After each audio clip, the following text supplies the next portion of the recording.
people need to really start thinking about this transition period that we are going into, and it will take jobs. Now, economists say that there's going to be new jobs and new opportunities, just like there was post-industrial revolution, and I 100% believe that. But I think what people fail to recognize is that our generation, I mean, literally us living right now, are the ones that are going to have to deal with the transition. And basically, again, looking back to the Industrial Revolution, from what I've read and what I've heard, it wasn't easy for people to make that transition. And there was a lot of need for help, whether that be at the government level or whether that be at the ground level, from businesses or different people or even charities helping out.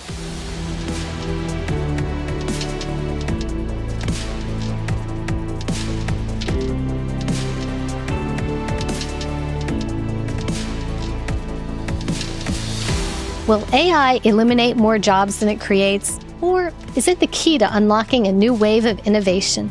Welcome to Care to Lead. I'm your host, Cynthia Corsetti, and today we're diving deep into the evolving landscape of artificial intelligence and its impact on industries, economies, and our daily work lives. Our guest today is Dr. Joseph Yun, a distinguished expert in artificial intelligence and machine learning. Dr. Yun is the Chief AI Architect at BlueFoxLabs and serves as the Artificial Intelligence and Innovation Architect at the University of Pittsburgh. We are so thrilled to have him on the show because he's going to share some of the most amazing insights on how AI is transforming our world and what leaders can do to stay ahead of these changes. And I've worked with him in the past through other clients, and he is phenomenal. So I just want to share that. I'm really excited to have him on the show today. Welcome, Dr. Yun. Thank you so much. It's a pleasure to be with you, Cynthia, and a pleasure to be on the show. So in your interview, you mentioned that AI is poised to be the next industrial revolution. Can we unpack that a little bit here? Yeah, sure. So I think, again, I'm not necessarily a great historian, but with regards to the Industrial Revolution, I think most people can say that prior to that, we were doing a lot more jobs manually and not at scale as compared to what we're doing today. And so post-industrial revolution, although there was a pretty intense transition period, as far as I've heard, with regards to how people had to change their lives during that period, we now take things completely for granted. I think the most commonly used example is the transition from horses to cars. And people suggest that, again, I mean, people do, I guess, ride horses still nowadays, but that's more for fun or for sport or whatnot. But everybody's using some kind of engine-based motorized vehicle. And so I think we're in the early stages, but we're definitely, in my opinion, kind of in the beginning of that transition period where post whatever we call this revolution, AI revolution, it'll be a whole lot different than what it is today. So it's interesting that you say that. You use that from horses to cars, because one of the most common fears with AI is that it's going to take my job. And I guess in a sense, cars did take the jobs of some people who built carriages.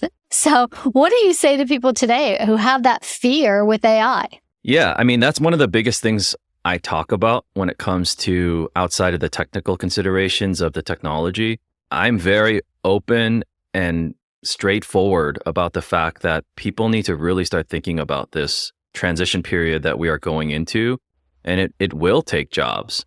Now, economists say that there's going to be new jobs and new opportunities, just like there was post-industrial revolution, and I 100% believe that.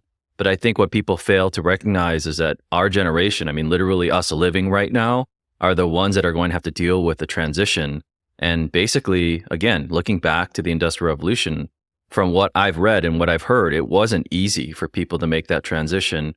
And there was a lot of need for help, whether that be at the government level or whether that be at the ground level, from businesses or different people or even charities helping out. That's interesting. One of the things that someone told me recently was that you don't have to be afraid that AI is going to take your job, but you definitely should be afraid that someone who's adept at using AI is going to take your job.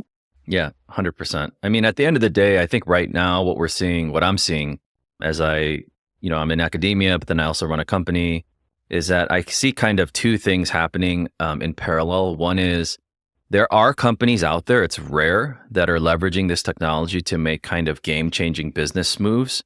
But again, that's quite rare because it's not easy to do. You need a lot of strategic advice and a lot of technical help. But then the other thing that's happening more widely is that there are people out there that are supercharging their ability to do their tasks with AI technology. That's happening more broadly.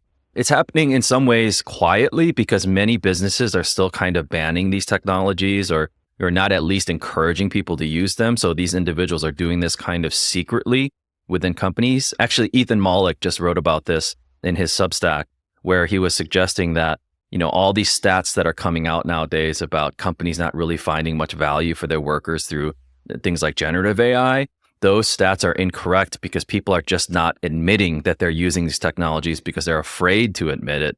But the reality is, for example, myself, I use it so much every day, and it enables me to both work at the university and essentially at this point run 2 startup companies. And I would never have been able to do that without these technologies supercharging me. So it's happening right now, and people are definitely separating themselves as they learn how to use these technologies versus those that are staying away from it. Absolutely. One of the things that I find when I'm working with CEOs and with leaders is I always tell them, like, AI is about more than just increasing your productivity or doing data dives for you. If you are in an industry and you can be on the forefront of what AI can do for your industry, you're going to be so much further ahead than your competitors or the other people in the industry that are just using it for productivity. So how do you encourage leaders to think bigger than just how this can make me more productive or how to make my job easier? Yeah, I think, again, there's a lot of different paths for companies because companies are all unique. But I would say when I think about that question, I think of 2 scenarios that I see broadly affecting companies moving forward. One is that if a company has some kind of core process or some kind of core business that through these technologies you can help to make much more automated and efficient, then that has to be something that is considered moving forward. One example, direct example that I use right now is that although I realize many people don't realize that there is a massive dock worker strike happening in the United States, and it's just ending, but it's not ended. It's kind of going through a pause period because the next thing that they're striking about is they're trying to get companies to agree that they're not going to bring in automation machines into the docks. And the reality is places like Singapore, China, all these places around the world, they've automated a lot of the dock workers' jobs through robots and through software. And the US workers are basically saying, you have to commit to us that you're not going to bring that in. Well, again, I'm not going to speak to whether I think they should or they shouldn't, but what I'm suggesting is that that's a core function of that business. And businesses have this option or this consideration to figure out, hey, should we use these technologies to automate this core component of our business? So that's an example of how businesses could take whatever is their core competency and figure out how to automate it.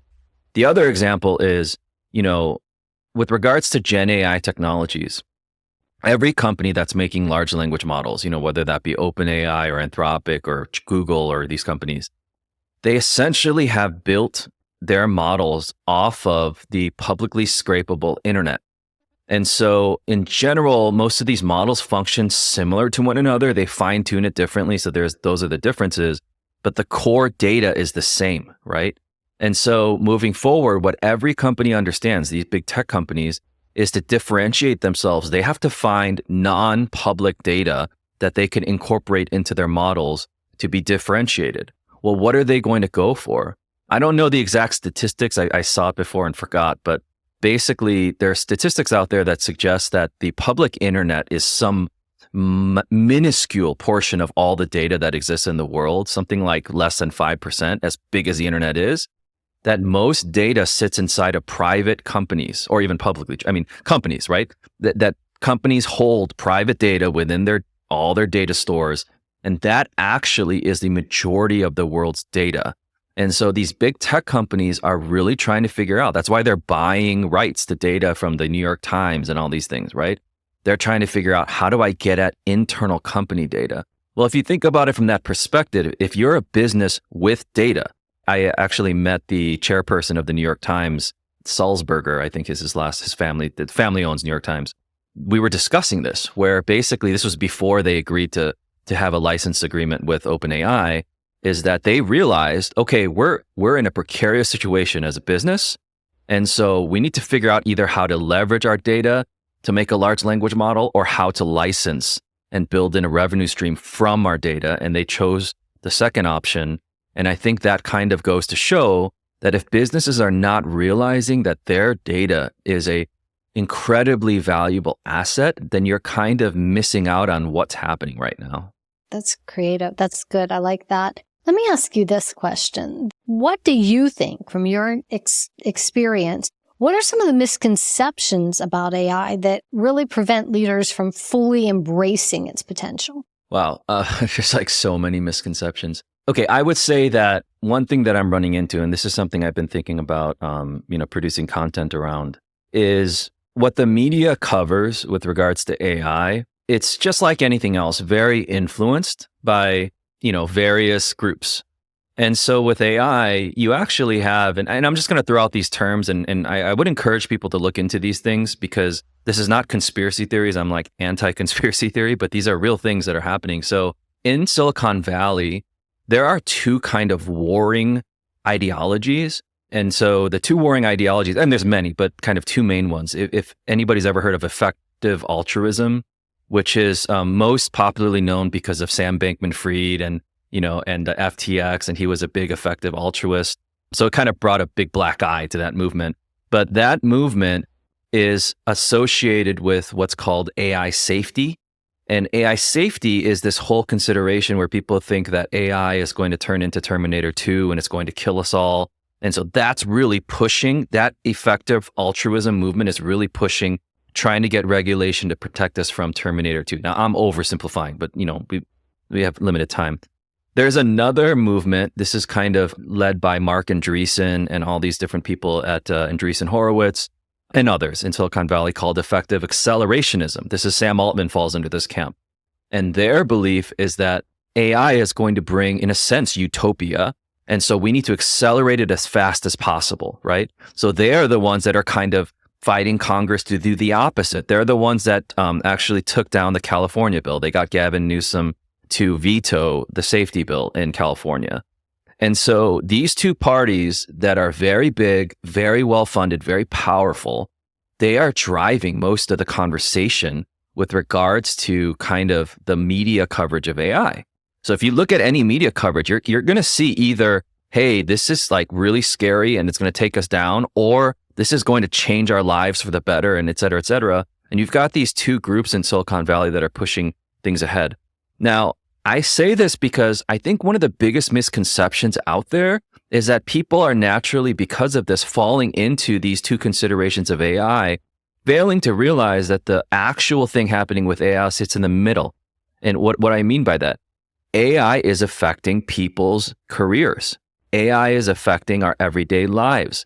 That we, in my opinion, we should be less concerned about Terminator 2 and less naive about AI going to create this wonderful world, and deal with the AI realities of today, which are, how do I figure out how to leverage this for my individual life and to really upskill myself for my career?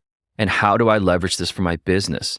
And that is not necessarily that view is, I think some people call it the AI ethics view now, which I think is an incorrect naming of this. It's basically, in my opinion, kind of real world AI considerations for all the rest of us that are not fighting these extreme political battles. What are we going to do? And I think I've met quite a few CEOs that's kind of the extreme conversation that they go to. And I would try to bring people back to, okay, yeah, those conversations, I don't know who's right and I don't know how it's going to play out, but those kind of have no bearing upon the fact that every day this technology is growing, it's accelerating, and we need to figure out how to leverage it. Do you think that there's a special type of leadership skill, a special skill set that is necessary for leaders today to really lead their organizations through this kind of change? Because organizational change is faster. It's just constant. It's always been, you've had to lead organizations through change. That's been forever.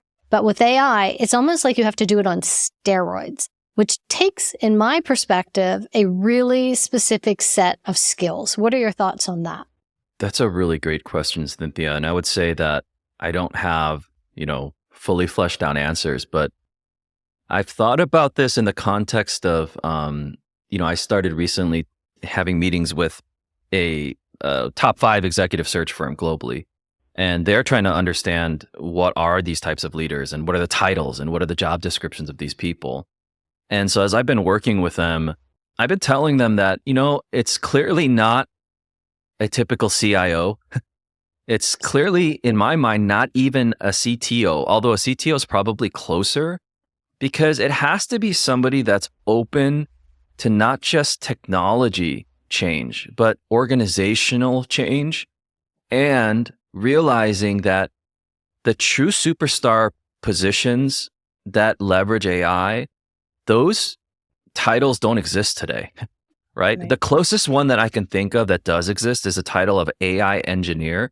And what's really interesting about an AI engineer, as Reddit describes it at this point, is that previously we would talk about machine learning engineers, and it would be these incredibly mathematics, PhD focused people, very hard to find because you're not going to find that many PhDs out there. And it just kind of flows from there, like data scientist kind of thing. But AI engineers are actually people that may not have any computer science or any math background, because these technologies are so advanced, you don't need the backgrounds. They've just put in the time to figure out how to use this stuff. And they just all day are tinkering with this stuff, and they can make this technology do things that it just blows people's minds. And so they actually have more of a show me your portfolio output qualification, right? Like, it's not like I don't want to know anything about your background. I just want to see your work, right? And if your work is phenomenal, then you are an AI engineer. And one story I can give with this, I can't 100% confirm it, but I am very, very sure of this at this point, is that if anybody goes to Twitter, which is now X, and I'm not heavy on X, right?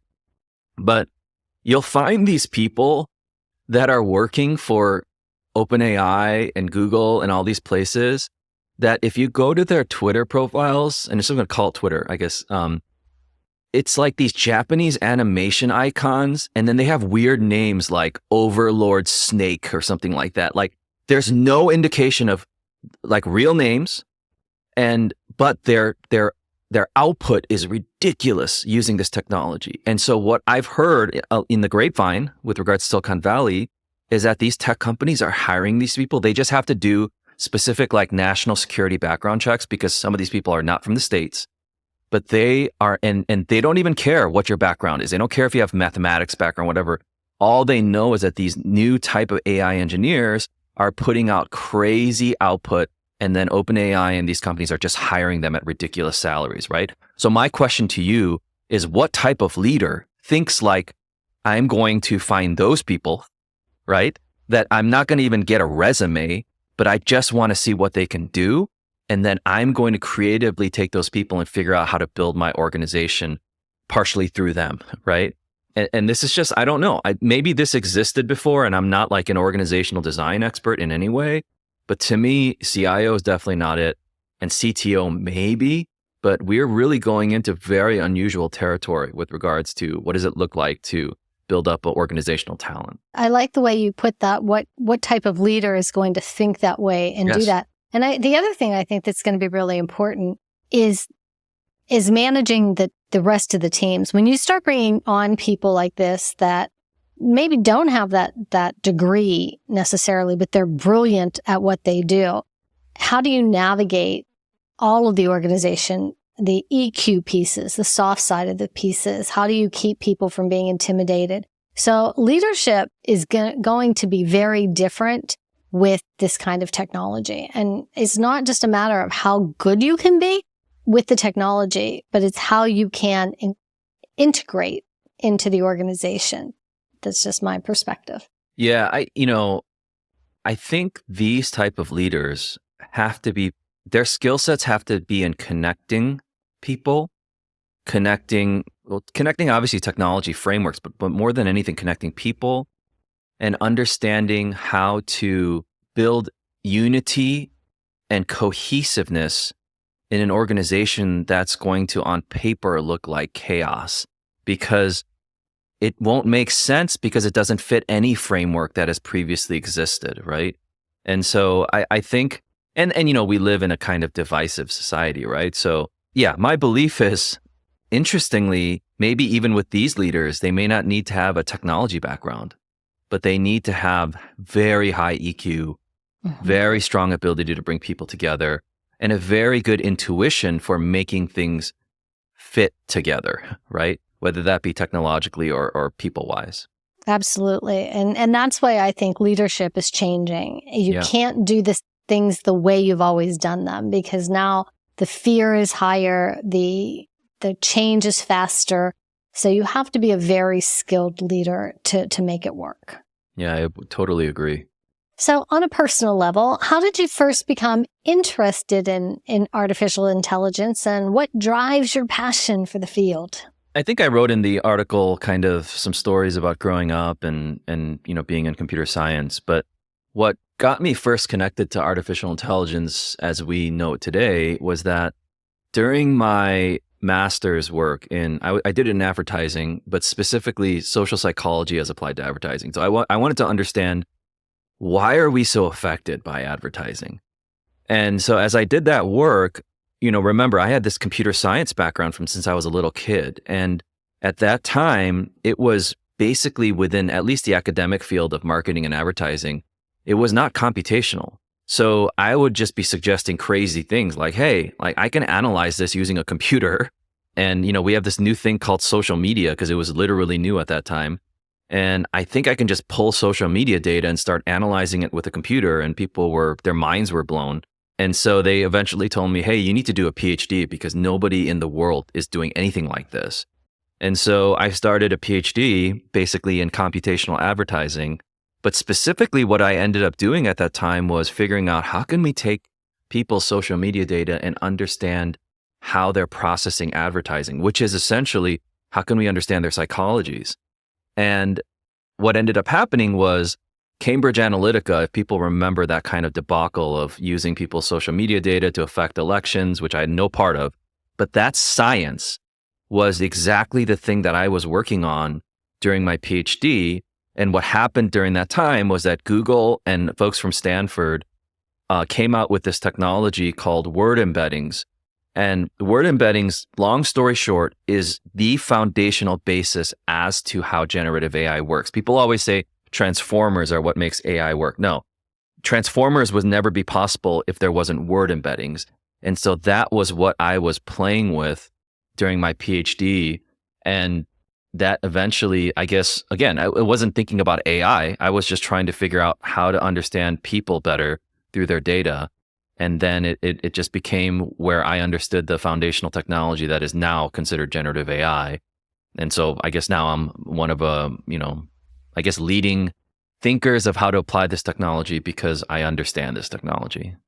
And you also inadvertently just really described that key skill for leaders, right? You understand the people behind it and how they're thinking and why they're thinking what they're thinking. And that balance between the technology and the people is where today's leaders have to be, or tomorrow's leaders have to be. Yeah, what's really weird is, as I've been growing in my career, both at the university and with my companies, I'm realizing more and more that my function is less about the technology and more about understanding how people fit and helping people resolve conflict and helping myself resolve conflict sometimes with people, because I think debate is incredibly essential and necessary for growth of ideas, but sometimes it gets messy. So yeah, I become much more about the people skills than about the tech skills. And yeah, I think they're equally important. I'm waiting in my own office here. I'm waiting for my chat GPT to start getting into conflict with Alexa. That's definitely, I could see that future. Yeah, me too. Yeah. So, Dr. Yun, for leaders who are struggling to adopt AI, what are the first 3 steps they should take to build an AI strategy that aligns with their business vision? Actually, okay, so I'm just going to throw out some ideas because I recently, for the first time, as crazy as it sounds, read Good to Great by Jim Collins. And I know that that's a cult classic and everybody's read it probably 100 times. And I read it for the first time and it really started to click, right? So one of the things he talks about is that companies that want to become great, they need to figure out what is the thing, the intersection of three circles, the Venn diagram. So what is the thing that you could be greatest in the world at? What is things that you are actually passionate about? And then the third one, now I'm forgetting on the spot, but the third one is, what can make a lot of money? Yeah, that makes The sense. most important one. Yes. And so the intersection of those three are the things that your business should focus on, right? Well, I love that because that has nothing to do with AI. He wrote this book way before all of this, but it still holds true today. So I think the first thing that business leaders need to think about is, what is your core business moving into the future, right? Now, I do think that you would need some advising. If the future is going to be so affected by AI, you need to think about, okay, not necessarily what are you so passionate about, but what are things that can make a lot of money? That's a real question with regards to how the future is moving with AI. And then secondly, what is your company really good at? Well, that actually might be different if your company can skill up in AI. But it still holds the same, is that if you can get some strategic advising, you need to create a different vision for your company that's much more focused and that sets you up for success. Once you set that vision, then I think the second thing I would recommend is that companies, leaders should think about, okay, then how do I supercharge this process? How do I get there faster? And AI might be one of those tools. It's not the only tool, because you might have to decide we need to lay off our leadership and hire a whole new leadership. And that's not AI. That's just making a smart business decision. I'm certain that there are going to be components of that transformation where you say, we can really leverage these newer technologies to accelerate getting to becoming a great company from being a good company. And then the third thing, which I think you could start at any time, is that I think companies need to realize, leaders, that it's not just their staff that needs to become AI native. They themselves need to.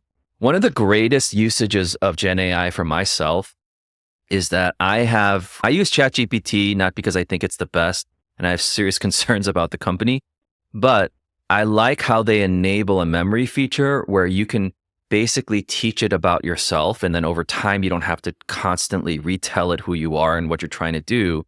And so I've tuned mine so well where it has become my thought partner for strategy, for my life, for my companies, for my university role.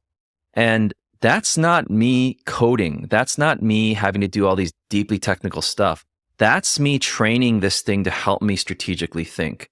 And it also is teaching me how to use Gen AI and understanding the technology better. I see a lot of business leaders say, yeah, we want to get into AI, but I'm going to push all of that to my staff, which is important that you're even open to your staff learning it. But I think a lot of CEOs or C-level people think, but I don't need to learn it. I don't need to touch it. That's not going to work. I really think that's not going to work. And what they're going to find out later is that it didn't work. And they're going to have to catch up. And so that's the third thing, is I would say, is that every single individual in the company, including all the way to the top, needs to take it seriously and needs to be incentivized to grow their skill set and their knowledge in that. Well, I'm going to circle back to something you said, is that if an organization gets some guidance in strategy for bringing AI in and using AI, is BlueFox one of the ways is that something that you provide in your company?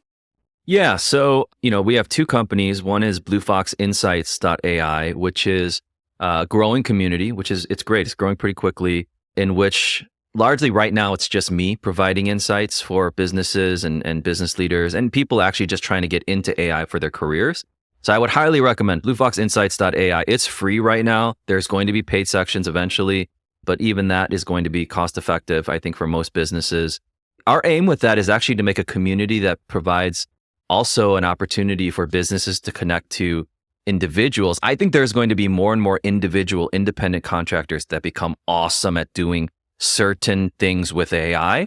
Mm-hmm. And we hope to become kind of a marketplace where those people, let's say AI powered CPA, is really good at just accounting because of AI, and then businesses that need better CPA services.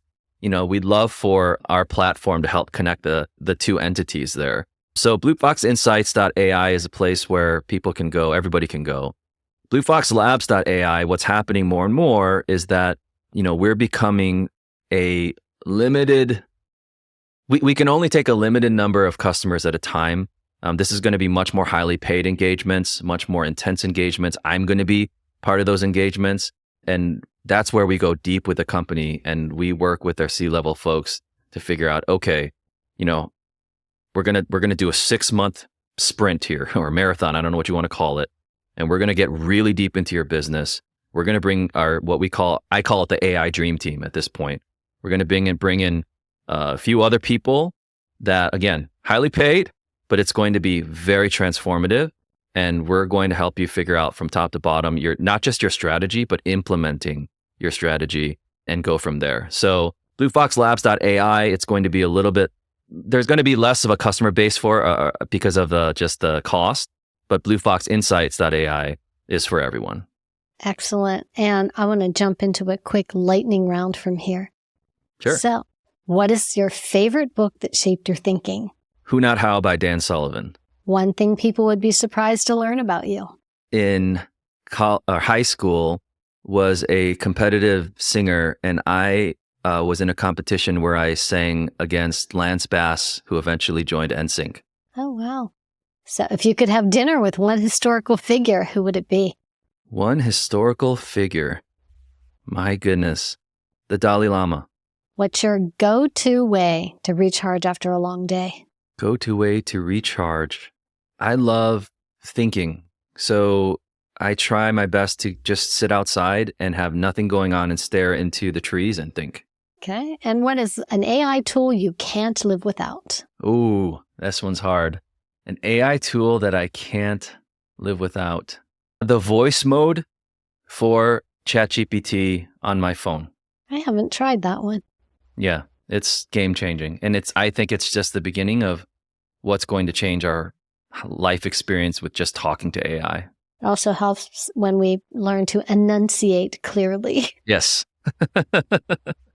So as my listeners already know, Care to Lead is my signature leadership system, and it's built on the foundation of 4 pillars: clarity, authenticity, responsibility, and engagement. That being said, I ask all of my guests a closing question about one of these pillars. For you, how do you see the pillar of responsibility playing out in the world of AI leadership? Yeah, this is a really tough one. And I just want to clarify in case people got the wrong idea. When I bring up effective altruism and effective accelerationism, and Andreessen Horowitz, and I don't think either side is wrong or bad. I was just suggesting that I don't know how those things affect my life today, right? But I think both sides are really concerned about a better world. And yet what we don't know is what does that path look like, right? What does it really mean to be responsible with AI? And I think everybody's suggestions are just a theory right now. So I know this sounds very vague and broad, but I would say that every company that is touching AI needs to take that conversation and that thought seriously. But I think we need to be very cautious about villainizing or judging any company's AI strategy as if any of us know really what's going to be the most responsible path forward. Now, I think we can immediately tell if there's anything that is affecting human lives in a wholly negative way, then that's probably something to be scrutinized. But that's true beyond AI, right? I mean, if any company is doing something that just ruins lives, then I think we should be concerned. But with regards to responsible AI, I just want to throw out there that, if you're really humble, you'll realize nobody really knows what that means. And we're doing our best at BlueFox, but it's my attempt at trying to figure out how to be responsible. For example, on BlueFoxInsights.ai, I'm making a commitment to people that we are not going to sell your data without your explicit permission. And we're not even thinking about selling data right now anyways. But even things like that, I think people have historically been hurt by the fact that they had no idea that their data is just being sold all around the internet. And we don't want to do that. But is that responsible AI? I'm sure other companies would say, no, that's how you do business. So that's our kind of take on it. Great. That's interesting. So thank you so much for joining us today, Dr. Yun. It was always, as always, a pleasure speaking with you. It was a pleasure, Cynthia. As always, speaking with you. Thank you so much. And to our listeners, remember, leaders who care to lead. I'll see you next time.